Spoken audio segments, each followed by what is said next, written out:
Good morning dear student. आज के इस लेक्चर में मैं एक बहुत ही महत्वपूर्ण विषय के बारे में आपसे चर्चा करना चाहता हूं, जो आपके इस नए सत्र के अंदर लागू किया गया है।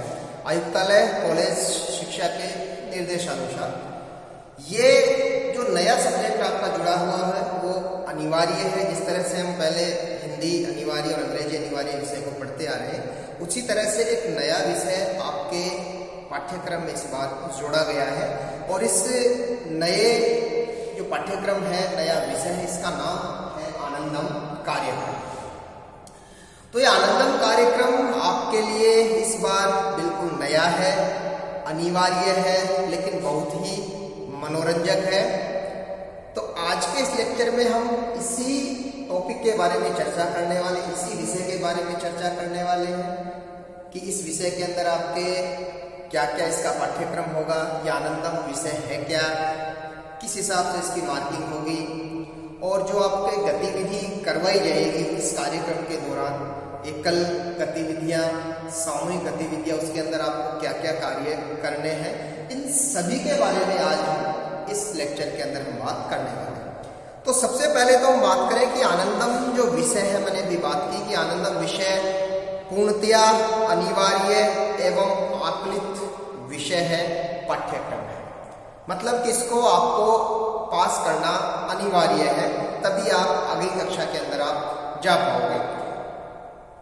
विद्यार्थियों के अंकों की जो कुल प्रतिशत की गणना है वो आनंदम विषय में प्राप्त अंक और ग्रेड जोड़कर आपके की जाएगी।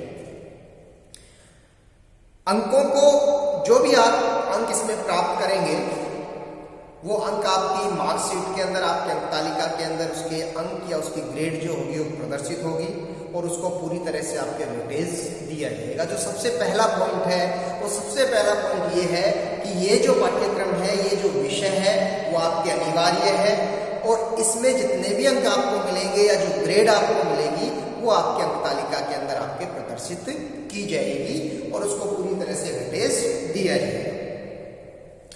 दूसरी जो इंपॉर्टेंट चीज है कि सभी जो कॉलेजेस हैं उसके अंदर इस विषय का एक 30 मिनट का कालांश आपके होगा, जिसके अंतर्गत आपको ये गतिविधियां करवाई जाएंगी। अभी वर्तमान में इस कोविड वैश्विक महामारी को देखते हुए अभी कॉलेज के अंदर ये क्लासेस नहीं होंगी, आपको ऑनलाइन ही ये काम करना है, ऑफलाइन इसका आपको कुछ भी काम अभी नहीं करना है।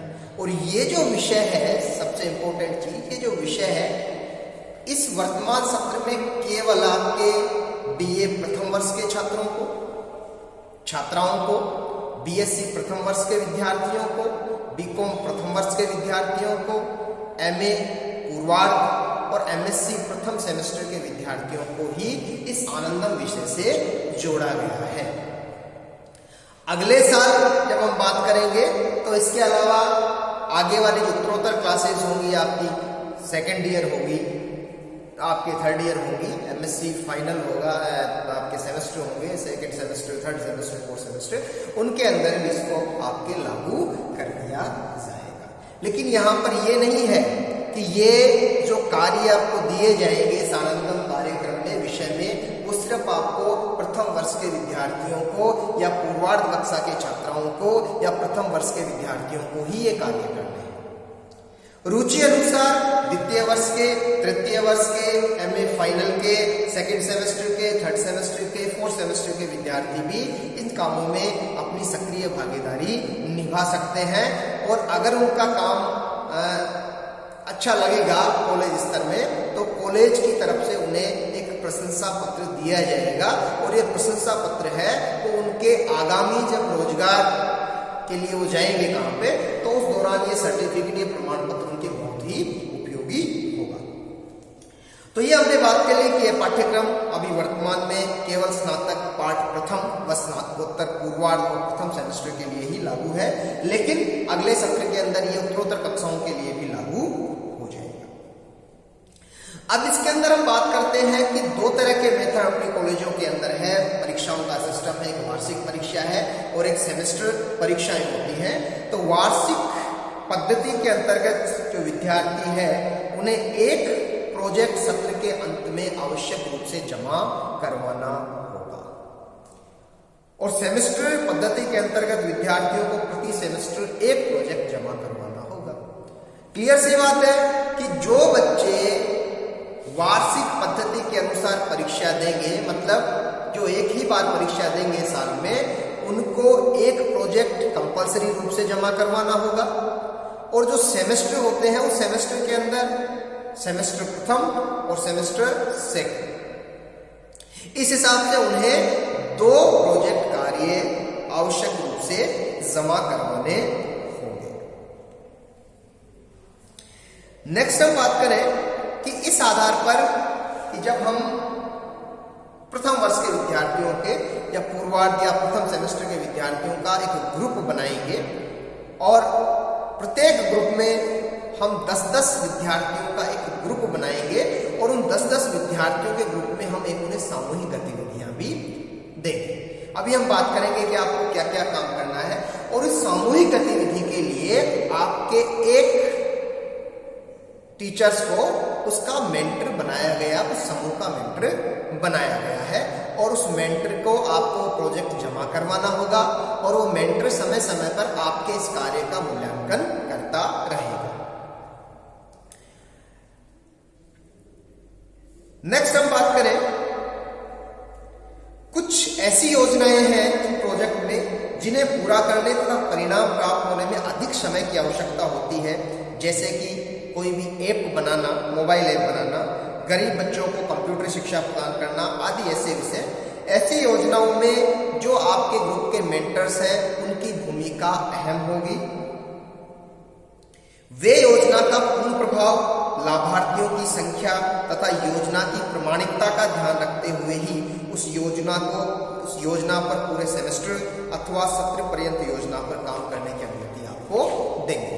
तो सीधी सी बात है कि अगर कोई छोटा आप सामाजिक कार्य कर रहे हो, एकल गतिविधि कर रहे हो, तो उसका तो मेंटर्स आपके प्रत्यक्ष रूप से उसका आकलन कर लेंगे। लेकिन अगर कोई ऐसा बड़ा काम है, जैसे कि आप कोई मोबाइल ऐप बना रहे हो जो आपकी शिक्षा के लिए काम आ रहा है, जैसे गरीब बच्चों को आप एजुकेशन दे रहे हो, तो उसके अंदर लंबा समय चाहिए, तो उस लंबे समय के काम में आपके मेंटर्स आपका साथ देंगे, आपका सहयोग करेंगे। नेक्स्ट हम बात करें कि अभी हमने बात की कि यह प्रथम वर्ष के विद्यार्थियों के लिए तो अनिवार्य है, लेकिन द्वितीय वर्ष, तृतीय वर्ष, एमएससी उत्तरार्ध, एमए उत्तरार्ध, इन विद्यार्थियों को भी एक डायरी बनानी है और डायरी बना के प्रतिदिन जो भी उन्होंने काम किए हैं उन कामों को उनको व्यवस्थित ढंग से आपको लिखना है। नेक्स्ट हम बात करेंगे समपाठी विद्यार्थियों की। हम बात करते हैं कि समपाठी विद्यार्थी है उनका क्या होगा। तो समपाठी विद्यार्थियों के लिए भी ये आनंदम विषय अनिवार्य है, लेकिन समपाठी विद्यार्थियों को डायरी से मुक्त रखा गया है। क्लियर बात। जो रेगुलर विद्यार्थी हैं उन रेगुलर विद्यार्थियों को एक डायरी बनानी है इस विषय की, आनंदम विषय की, और उस डायरी के अंदर उसको नोट करना है जो भी सामाजिक कार्य, जो भी परोपकार्य काम, किसी पशु पक्षी के, घायल पशु पक्षी की मदद करना, बड़े बुजुर्गों की सहायता करना, पेड़ पौधों को पानी देना, वृक्षारोपण का कार्य करना, ये सभी सामाजिक कार्य हैं। और इन सामाजिक कार्यों को, इन परोपकार के कार्य को, उसको डायरी के अंदर व्यवस्थित रूप से उसको लिखना है। न उसको लिखना है, न उसको नोट करना है, वक्त की उसकी आपको फोटोग्राफ भी करनी है, उसको आपका वीडियो भी बनाना है और आपको ये बताना है कि इस काम के दौरान मेरे को कितनी खुशी की अनुभूति हुई। ये सब चीज, ये खुशी की अनुभूति ही क्या है, ये आनंदम विषय है। आपको ऐसे कामों से जोड़ना जिससे कि आपको खुशी की अनुभूति हो, यही क्या है, इस आनंदम कार्यक्रम का मूल उद्देश्य है। आनंदम पूर्णतया छात्र वर्ग में सामाजिक सौहार्दता, प्रसन्नता एवं सकारात्मकता के संस्कार को पुनः स्थापित करने की दिशा में एक प्रयास है। आनंदम विषय को पाठ्यक्रम में इसी उद्देश्य से शामिल किया गया है ताकि विद्यार्थियों में नेतृत्वता के गुण विकसित किए जा सके, जिससे अंततः एक स्वस्थ व प्रसन्न मानसिकता का समाज विकसित हो। ये इस आनंदम विषय का क्या है, उद्देश्य है। प्रोजेक्ट मूल्यांकन को पूर्णतया निष्पक्षता और पूर्वाग्रह अथवा अनुग्रह से करना होगा। किसी भी छात्र को उसके कार्य के लिए अनुत्तीर्ण नहीं किया जाएगा, लेकिन इसके लिए उसको व्यवस्थित ढंग से अपनी डायरी को मेंटेन करना होगा और समय रहते संबंधित मेंटर से उसका आकलन करवाना होगा। एक इंपॉर्टेंट चीज इसके अंदर है कि जो सभी डेटा और सूचनाएं हैं, जैसे कि योजना की रूपरेखा, योजना की रिपोर्ट, अंत की आदि को केवल ऑनलाइन ही साझा करना होगा। हार्ड कॉपी में जो साझा की सूचना है वो मान्य नहीं है। अब हमने बात की कि आनंदम कार्यक्रम है क्या। अभी कई बच्चों के, कई विद्यार्थियों के इससे संबंधित काफी प्रश्न दिमाग में उपज रहे होंगे और उन प्रश्नों की ही एक सूची हमें आगे से तैयार मिली है कि सबसे पहली चीज है कि आनंदम क्या है। सबसे पहला सवाल ही हमारे दिमाग में ये उठा कि ये हम इतनी बातें कर रहे हैं कि आनंदम है क्या। तो आनंदम एक आवश्यक विषय है जिसमें प्रत्येक छात्र को संलग्न होना होगा, चाहे वो रेगुलर हो, चाहे वो प्राइवेट हो, चाहे वो सेकेंड ईयर, थर्ड ईयर या एमएससी फाइनल, एमए फाइनल का विद्यार्थी। ठीक है, मैंने कंडीशंस बता दी है कि प्राइवेट को डायरी से मुक्त रखा गया है। ठीक है, और फर्स्ट ईयर के अंदर ये कंपलसरी है, लेकिन सेकेंड ईयर, थर्ड ईयर वाले छात्र भी इसके अंदर पार्टिसिपेट कर सकते हैं। क्या ये सभी कक्षा के छात्रों पे लागू होगी? हम बार बार ये बात कर रहे हैं कि वर्तमान सत्र में ये केवल यूजी प्रथम और पीजी फर्स्ट सेमेस्टर और पीजी प्रीवियस के लिए ही ये क्या है, लागू किया गया है। लेकिन आगामी वर्षों के अंदर ये सभी विद्यार्थियों के ऊपर लागू हो जाएगा। क्या अन्य कक्षाओं के छात्रों को भी आनंदम विषय पढ़ना होगा?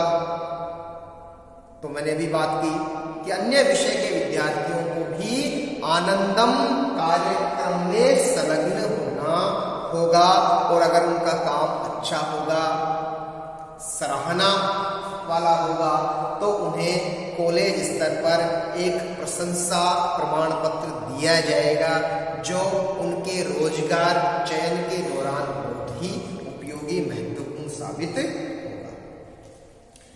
अभी हमने बात की कि इस विषय का उद्देश्य क्या है। तो इसका उद्देश्य छात्रों को समाज से जुड़कर संवाद करने, समाज की समस्याओं को समझने एवं सुलझाने के लिए उत्साहित करना है तथा छात्रों को देने और साझा करने की खुशी के प्रति संवेदनशील बनाना है। तो आनंदम विषय का उद्देश्य हमने बात की कि हमें समाज के साथ जुड़ना है, समाज में क्या समस्याएं हैं उनको हमें समझना है और हमारे अंदर क्या है, नेतृत्व के गुण आए, हम समाज की किस तरह से सहायता कर सकते हैं हमारी तरफ से। बस यही क्या है, आनंदम कार्यक्रम है। और अगर समाज में कोई ऐसी समस्याएं हैं, अगर हम उनको हल कर सकते हैं और हल करने के दौरान जो हमें खुशी की अनुभूति हो रही है, वो खुशी की अनुभूति होना ही क्या है, आपके आनंदम कार्यक्रम का मूल उद्देश्य है। आनंदम विषय का सिलेबस क्या होगा?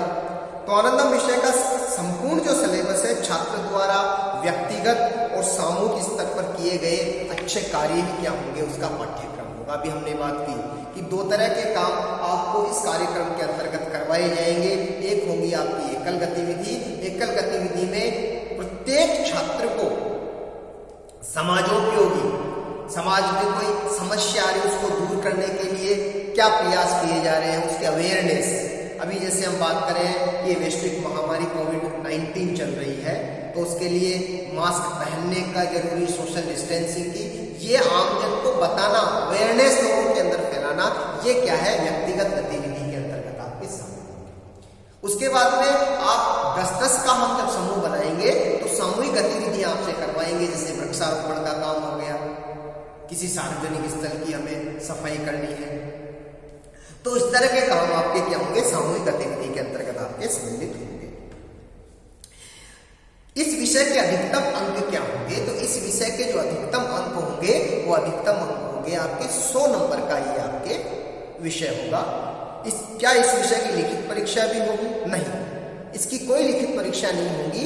जो आपने पूरे साल भर में, पूरे वर्ष भर में जो आपने एकल गतिविधि के दौरान, सामूहिक गतिविधि के दौरान जो कार्य किया है, उस कार्य का ही मूल्यांकन होगा और उस मूल्यांकन के आधार पर ही आपको मार्क्स और ग्रेड आपको दिए जाएंगे।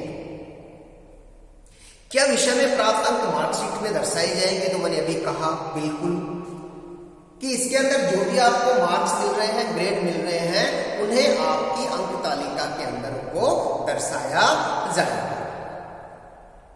आनंदम का शुल्क क्या होगा? तो आनंदम का कोई भी आपके शुल्क नहीं रखा गया है। यह एक प्रैक्टिकल विषय, एक प्रायोगिक विषय है, जिसके लिए विश्वविद्यालय नियमानुसार प्रायोगिक शुल्क लिया जाएगा। इस विषय के तहत छात्र को किस प्रकार की गतिविधि करनी होगी? मैंने भी बात की, दो प्रकार की गतिविधियां छात्र को करनी होगी, एक एकल गतिविधि और एक सामूहिक गतिविधि उसको करनी होगी।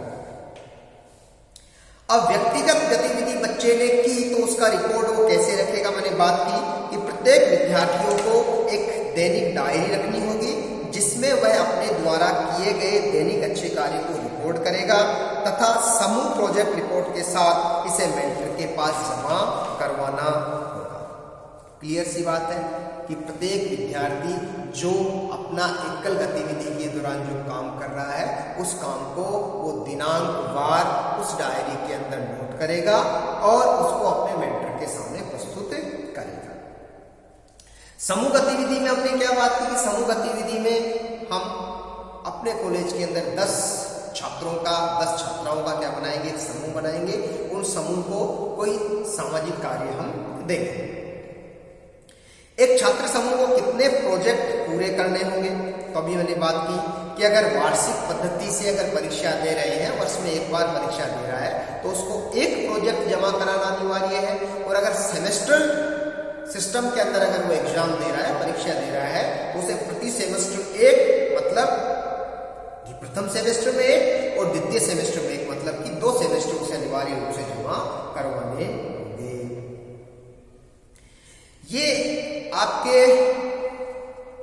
मैंने बता दिया कि मार्किंग इसकी कितनी है, आपके 100 नंबर की है। नेक्स्ट हम बात कर रहे हैं कि व्यक्तिगत गतिविधियों के अंदर हम क्या क्या कार्य हम कर सकते हैं। तो ये मेरे पास में 21 कामों की सूची है जो आप व्यक्तिगत गतिविधियों के दौरान आप उसको परफॉर्म कर सकते हैं। सबसे पहले आपके स्कूल, कॉलेज और सार्वजनिक स्थान, कोई कार्यालय में बिजली, पंखे, इलेक्ट्रॉनिक उपकरण जो उपयोग में नहीं आ रहे हैं, उन्हें हमें क्या करना है? बंद करना है। मतलब कि हमें बिजली बचाने का कार्य करना है।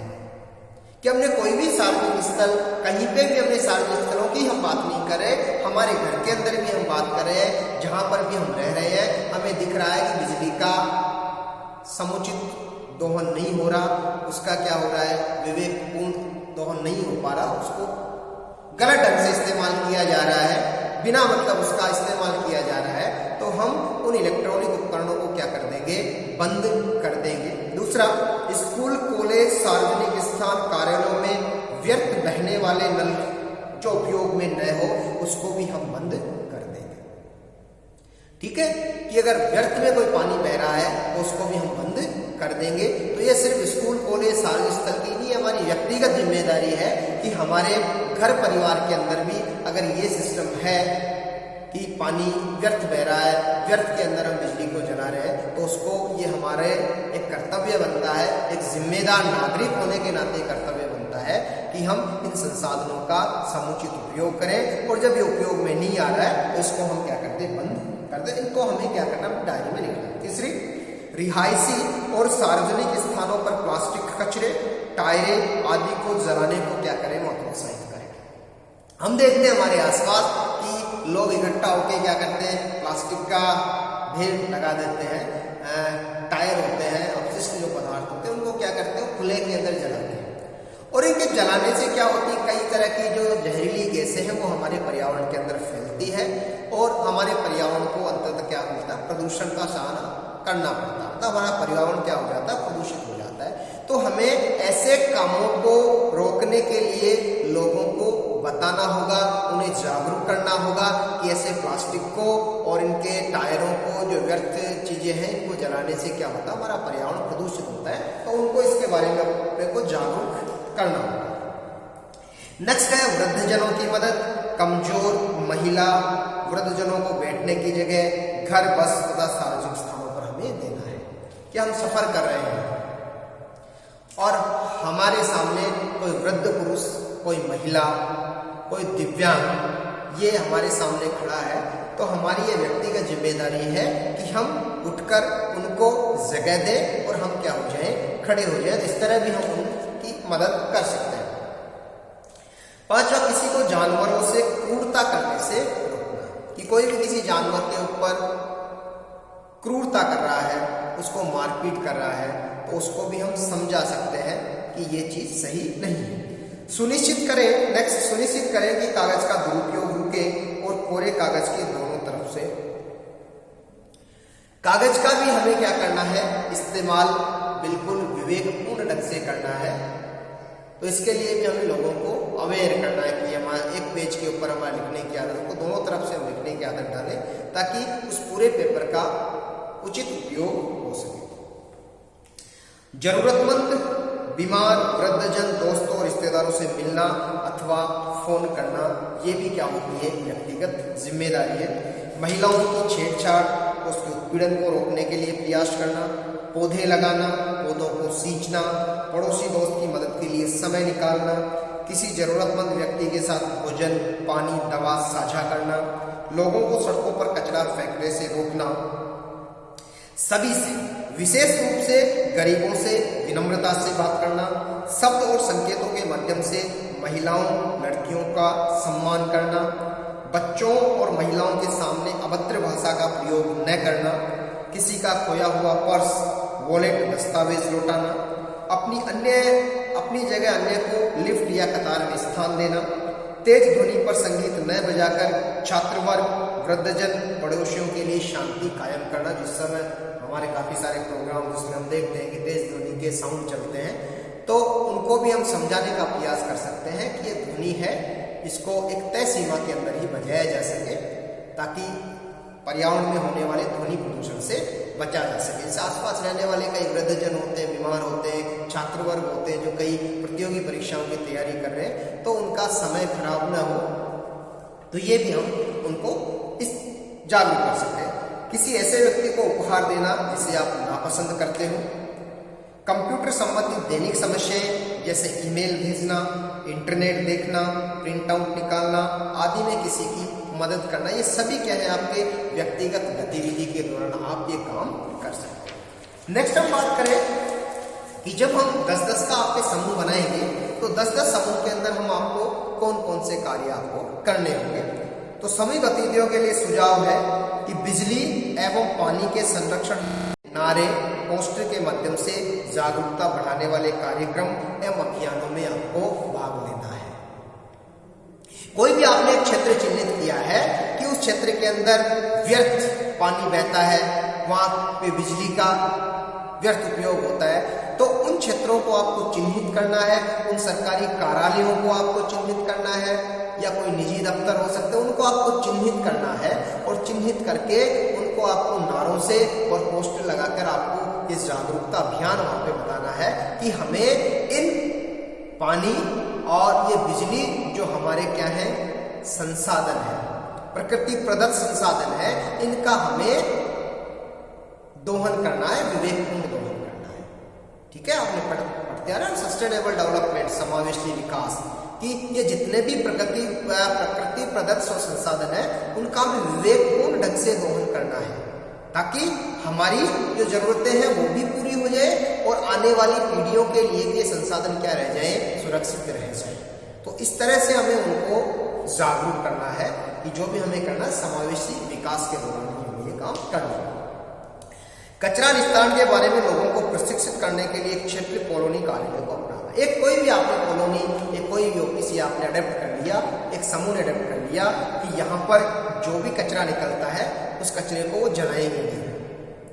जैसे प्लास्टिक का हमने बात की, तो तीसरी हम बात करें घायल और बीमार गायों या जानवरों की देखभाल हेतु योजना आपको बनानी है। पानी, बिजली, कचरा निस्तारण, सड़कों, प्रदूषण आदि के मुद्दों को सुधारने के लिए क्षेत्र और कॉलोनी को अपनाना। पांचवा, पुस्तक, भोजन, कपड़े, मोबाइल उपकरण इत्यादि का बैंक बनाकर संकलित सामग्री को जरूरतमंदों को वितरित करना। आपके पास में काफी सारी पुस्तकें हैं, आप पढ़ चुके, आपने बीए प्रथम वर्ष, बीएससी प्रथम उत्तीर्ण कर ली, आपके पास में बुक्स रखी थी, आप अगली कक्षा के अंदर पहुंच गए, तो जो आपके पुरानी कक्षा की जो पुस्तकें हैं उनको आप जरूरतमंद विद्यार्थियों तक पहुंचा सको, उसके लिए आपको एक बैंक बनाना है समूह को। इसी तरह आपके पास में कुछ कपड़े हैं जो आपके काम की नहीं रहे, तो जरूरतमंदों लोगों तक वो आपने कपड़े पहुंचा दिए। इसी तरह मोबाइल है और कोई इलेक्ट्रॉनिक उपकरण है जो आपके काम में नहीं आ रहा लेकिन किसी और के वो काम में आ सकता है, तो आपको वो चीज उस जरूरतमंद व्यक्ति तक आपको पहुंचानी है। इसके लिए आपको एक बैंक विकसित करना है, कपड़ों का बैंक, किताबों का बैंक और भी कोई उपकरणों का बैंक, जिसके अंदर आपको जो चाहिए, आपको जो वस्तु नहीं चाह रही उसको आपको एक जगह एकत्रित करना है और जरूरतमंद व्यक्तियों तक वो सामग्री आपको पहुंचानी है। पेड़ों की अनाधिकृत कटाई की निगरानी संबंधी योजना के साथ कि पेड़ों को काटने से रोकने के लिए आपको योजना बनानी है। वृक्षारोपण और वनीकरण कार्यक्रमों से जुड़ना है।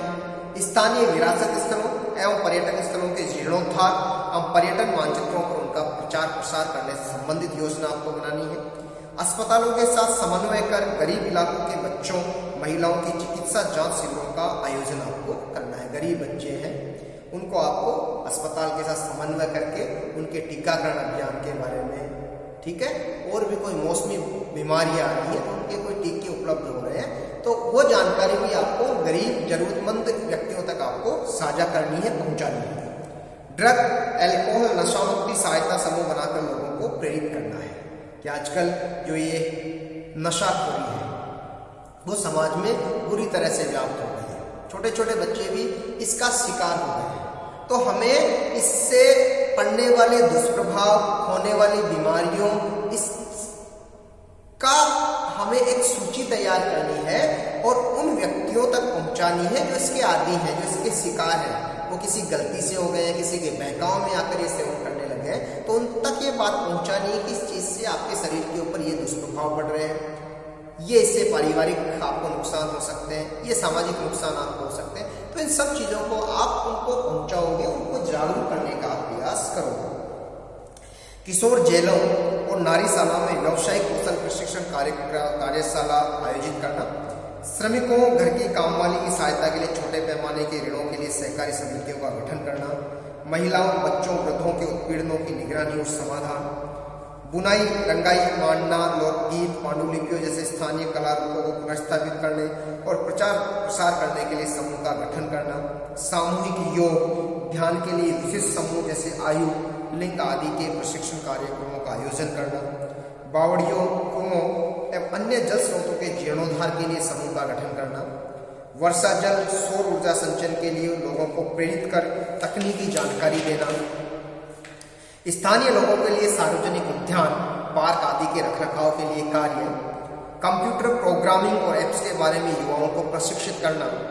अपने इलाके में बालिकाओं के सर्वांगीण विकास और सशक्तिकरण के लिए बेटी बचाओ, बेटी पढ़ाओ एवं अन्य सरकारी योजनाओं में भागीदारी। और स्थानीय संसाधनों से सरल और नई तकनीक विकसित करना जिससे गरीब, श्रमिक वर्ग तथा किसानों के समय, श्रम की बचत के साथ उनके जीवन पर सकारात्मक प्रभाव पड़े। तो ये कुछ ऐसी गतिविधियां थी जिनको हम सामूहिक गतिविधियों में ग्रुप बनाकर हम इसको परफॉर्म कर सकते हैं। तो दो तरह की गतिविधियों की हमने बात की कि हम क्या क्या काम कर सकते हैं, उन सबका हमें रिपोर्ट रखना है। तो आनंदम कार्यक्रम एक बहुत ही मनोरंजक, रुचिपूर्ण और एक आनंद का विषय जिसका नाम है, ठीक है। जैसे जो भी काम आप कर रहे हो समाज के परोपकार के, समाज में कुछ कुरीतियां हैं उनको निपटाने के लिए आपका क्या योगदान हो सकता है, और उसको करने में आपको जो खुशी की अनुभूति हो रही है वो खुशी की अनुभूति ही क्या है, आपका आनंदम कार्यक्रम है। तो सभी विद्यार्थियों को इस आनंदम कार्यक्रम में बढ़ चढ़कर हिस्सा लेना है, अनिवार्य विषय तो है ही। इसको आपको सिर्फ वैसे ही नहीं, फॉर्मेलिटी के तौर पर नहीं अपनाना, इसको आप मन से आप इसको आत्मसात करोगे और मन से इसको काम को आप करोगे, ताकि आपको वास्तविक रूप से खुशी की अनुभूति हो। ना आपको खुशी की अनुभूति हो, वरन आपके साथ जो जुड़े हुए हैं, जहां पर आपने काम किया है, जिन लोगों का आपने सहयोग किया है, उनको भी खुशी की अनुभूति करवानी है आपको इस कार्यक्रम के दौरान। ठीक है, तो इस सत्र में सभी विद्यार्थी इस नए कार्यक्रम को आत्मसात करने के लिए तैयार रहें, बढ़िया से बढ़िया करें, ताकि आपका नाम हो, आपके परिवार का नाम हो, आपकी कॉलेज का नाम हो, और आप इसके लिए एक प्रशंसनीय प्रमाण पत्र के भी हकदार हों। और वो प्रशंसनीय जो प्रमाण पत्र है जो आपको दिया जाएगा कॉलेज की तरफ से, वो आपके आगामी रोजगार चयन के अंदर आपके एक मददगार साबित हो। इसी के साथ पूरे महाविद्यालय परिवार की तरफ से आपको इस कार्यक्रम के लिए बधाइयाँ। धन्यवाद।